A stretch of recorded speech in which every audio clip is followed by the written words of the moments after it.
നമസ്കാരം സുഹൃത്തുക്കളെ, നമ്മൾ ബ്രീഡിങ്ങിന് വേണ്ടിയിട്ട് നമ്മൾ പാരന്റുകളെ നമ്മൾ കളക്ട് ചെയ്ത് വെച്ചിട്ടുണ്ട്. നമുക്ക് അടുത്ത വർഷത്തേക്കുള്ളത്. അപ്പോൾ അവർക്ക് നമ്മൾ ലൈഫ് ഫീഡുകളും അതുപോലെ തന്നെ നമുക്ക് മീനിൻ്റെ വേസ്റ്റുകളും ഇതൊക്കെയാണ് നമ്മൾ കൊടുക്കുന്നത്. കാരണം അത്യാവശ്യം നല്ല രീതിയിൽ പ്രോട്ടീൻ അടങ്ങിയ ഫുഡുകൾ വേണം കൊടുത്തിട്ട് വേണം അവരെ നമ്മൾ സൈസാക്കി എടുക്കാൻ. അപ്പോൾ നമ്മളെ അടുത്ത് കോഴിക്കാർപ്പ് അതുപോലെ തന്നെ എല്ലാ ഐറ്റം കോഴിക്കാർപ്പും ഉണ്ട്.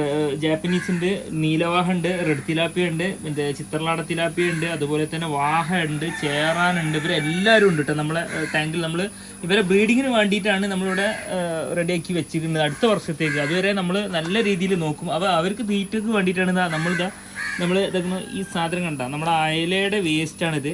ഇത് നല്ല ഇഷ്ടമാണ് ഇവർക്ക് അയലയുടെ വേസ്റ്റ് എന്ന് പറയുന്നത്. ഇവർക്ക് ഈ സാധനം കൊടുക്കുമ്പോൾ നല്ല രീതിയിൽ നല്ല ഗ്രോത്ത് ഉണ്ടാവും. അത് അയല എന്നല്ല, എല്ലാ മത്തിൻ്റെ ആയാലും ഏത് കടൽ മത്സ്യത്തിൻ്റെ ആയാലും ഏത് വേസ്റ്റുകളായാലും നമുക്കിത് കൊടുക്കുകയാണെങ്കിൽ നല്ലത്. ഇത് നമ്മൾ പച്ചക്കാട്ടോ കൊടുക്കുന്നത്, നല്ല രീതിയിൽ പച്ചക്കാണ് കൊടുക്കുന്നത്. നമ്മൾ കട്ട് ചെയ്ത് വീട്ടിൽ കട്ട് ചെയ്തതിൻ്റെ വേസ്റ്റുകളാണ് നമ്മൾ